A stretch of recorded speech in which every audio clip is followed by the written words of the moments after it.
కోపం ఎందుకు రావాలి? కోపపరుడు కానీ పాపము చేయకూడదు. ఒకవేళ కోపం ఉన్నా ఏదన్నా ఎప్పటి వరకు ఉండాలంటే అండి, సూర్యుడు అస్తమించే వరకే.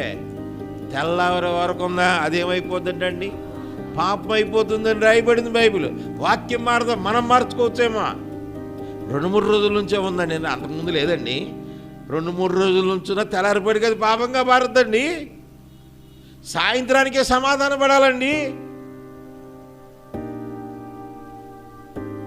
సాయంత్రం 2-3 రోజులు నేను అబ్బా ఎట్లా కూర్చుంటారంటే నీకు తెలియకుండానే పాపం అవుతుందండి.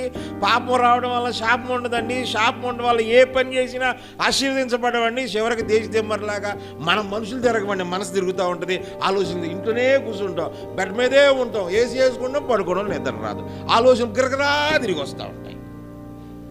సుఖం లేదు జీవితానికి, కళ్ళు మూసుకొని నిద్ర రాదు. ఎందుకని?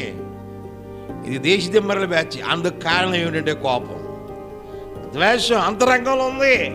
ఇది కనబడదు, విడిచిపెట్టాలి, విడిచిపెట్టాలండి.